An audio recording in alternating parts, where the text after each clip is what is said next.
Toyota just announced a battery that travels over 1,000 miles on a single charge and refills in 5 minutes. Not a concept, not a lab prototype shown to journalists.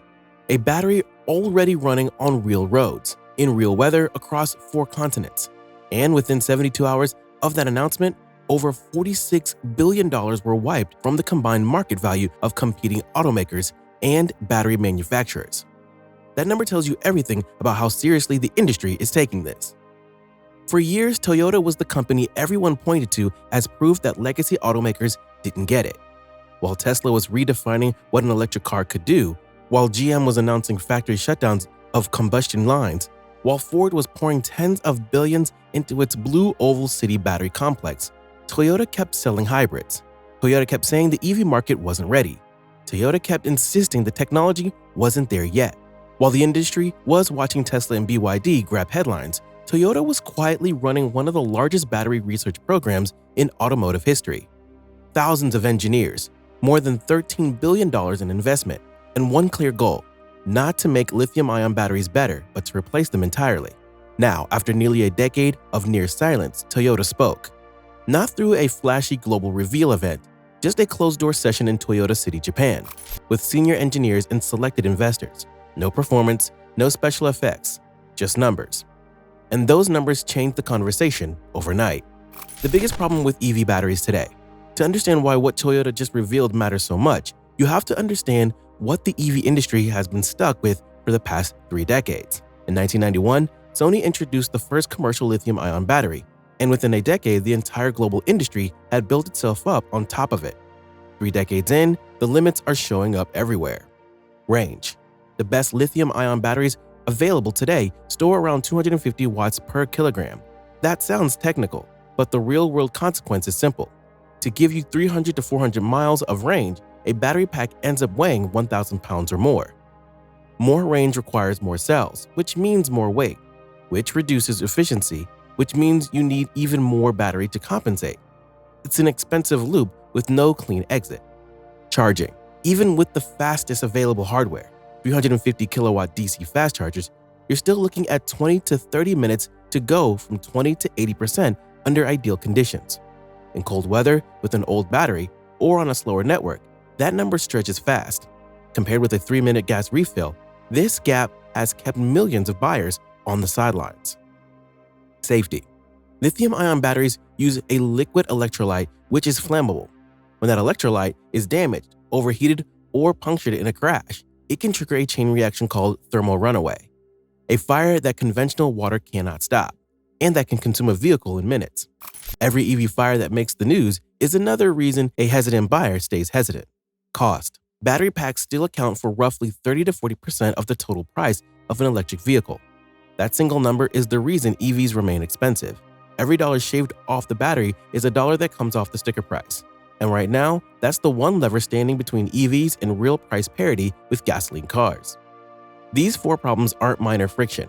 They're the structural barriers preventing EVs from reaching the majority of buyers who would otherwise consider them. That's the cage the industry has been living in, and that's exactly what Toyota claims it just walked out of. What makes Toyota's new battery different? The technology at the center of Toyota's announcement is the solid-state battery, a concept the EV world has discussed for years but never successfully delivered at scale. Here's the core idea. A traditional lithium-ion battery moves ions between electrodes through a liquid electrolyte. Toyota's new battery replaces that liquid with a solid material. In this case, a proprietary ceramic polymer matrix that combines the stability of advanced ceramics with enough structural flexibility to survive thousands of charge cycles without cracking at the microscopic contact points that have broken every previous solid-state attempt. That interface problem, where solid electrolyte meets electrode, is the wall every other company has hit. Toyota says they didn't solve it, they went around it entirely. The result is an energy density of nearly 450 kilowatts per kilogram. That's almost double what the best lithium-ion packs can deliver today. In the same physical space, with the same weight, you get nearly twice the energy. The claimed output from that jump over 1,000 miles of real-world range, a battery pack 30% lighter than Toyota's current BZ series units, a 15% reduction in physical size, and operating temperatures so stable that even under aggressive fast-charging conditions, the pack barely heats up at all. That last detail, the thermal stability, is what makes everything else possible. The 5-minute charging claim explained. Most coverage of this announcement focuses on the range number, and 1,000 miles is genuinely hard to dismiss.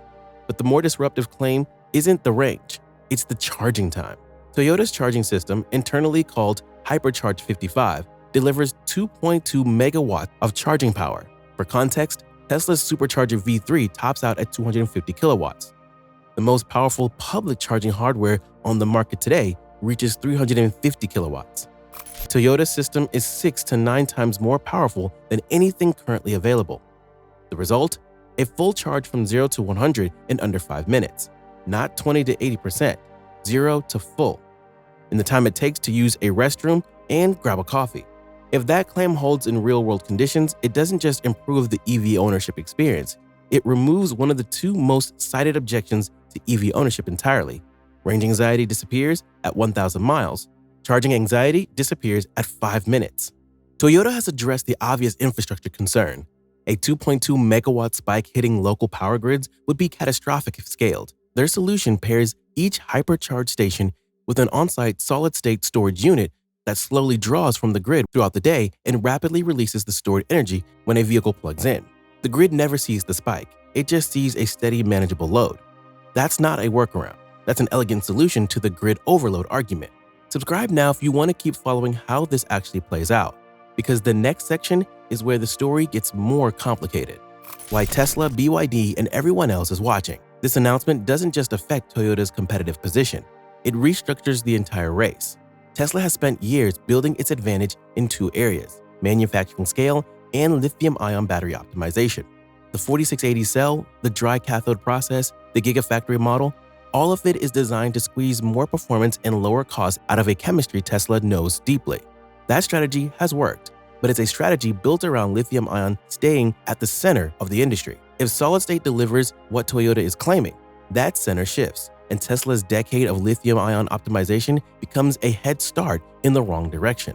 In China, CATL, the world's largest battery manufacturer with more than 37% of the global market, has its own solid-state program targeting commercialization in 2027. But CATL's architecture still depends on cobalt and nickel. Toyota's new battery uses neither. That's not just a chemistry win, it's a supply chain win. No Congo cobalt contracts, no dependence on Indonesian nickel, no exposure to the geopolitical volatility that has disrupted lithium supply chains repeatedly over the past decade. BYD faces the same structural issue. Its dominance is partially built on deep control over lithium supply chains. If the chemistry shifts, that control loses value fast. In Detroit, GM has Ultium, Ford has Blue Oval City. Both represent tens of billions committed to next-generation lithium-ion infrastructure. Those investments can be canceled overnight, but if Toyota scales solid-state ahead of schedule, those factories risk becoming expensive assets for an outpaced format. The catch nobody is talking about. Here's what the headlines aren't saying clearly enough. Toyota's 1,000-mile figure comes from testing conditions, not from real customers driving in real traffic. By the time EPA and WLTP correction formulas are applied, and highway driving, air conditioning, and cold weather are factored in, Toyota's own engineers estimate real-world numbers closer to 950 miles under mixed American driving conditions. That's still an extraordinary number, but it's not 1,000, and buyers will notice the gap. The charging infrastructure doesn't exist yet. A 2.2 megawatt charging system requires hardware that no public network currently has in place. Pilot stations are operating near highways in Japan, and permits have been filed in California. But scaling that infrastructure to the point where it's meaningfully available to the average buyer is a multi-year project with its own cost and coordination challenges. The $30,000 price point for the planned Toyota X1, the vehicle designed to run on this platform, has not been officially confirmed. It comes from internal sources and leaked reports, not from a press release. Large-scale ceramic electrolyte production is still significantly more expensive than liquid electrolyte manufacturing. Toyota is confident costs will fall as production scales up, but that confidence is a projection, not a verified figure. And the most important unanswered question, long-term durability, hasn't been verified by an independent third party. Toyota's internal testing shows less than 8% capacity loss after 2,500 charge cycles. which would translate to over 1,000,000 miles before meaningful degradation. That's a claim that demands independent confirmation before anyone should accept it as settled. None of this makes Toyota's announcement less significant, but the EV industry has watched too many promising lab results hit unexpected walls between the lab and the assembly line, and those walls don't appear in press releases. Could this really change everything? The honest answer is it could, but the history of battery breakthroughs says the timeline is almost always longer than the announcement makes it sound. Solid-state batteries have been called the next great breakthrough for EVs for over a decade. Quantum Space, the solid-state startup backed by Volkswagen and Microsoft, has announced breakthroughs repeatedly and missed its own timelines just as often. The pattern is consistent. What works in a lab at a small scale almost always encounters unexpected resistance at factory scale. Solid electrolyte layers are dramatically less forgiving than liquid electrolytes during manufacturing. Any inconsistency in how those layers are applied creates gaps, reduces performance, or causes cells to fail entirely. Achieving a consistent yield at the volume needed to serve millions of customers is the wall that has stopped everyone who tried before Toyota. What's the difference this time? And this is the part worth paying close attention to, is that Toyota isn't just announcing a prototype. 2 automated solid-state production lines are already running at the Motomachi plant in Japan. Initial capacity of 250,000 battery packs per year, a production yield rate of 91%, at a stage when most competitors struggle to break 70% in small-scale trials, and a new gigafactory under construction in Thailand, built from the ground up for solid-state production with no legacy lithium-ion lines to work around. That's not a startup's pitch deck.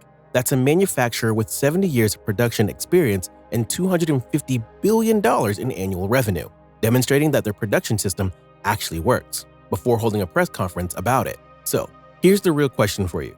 Is Toyota's production-first approach the sign that solid-state batteries are finally about to land?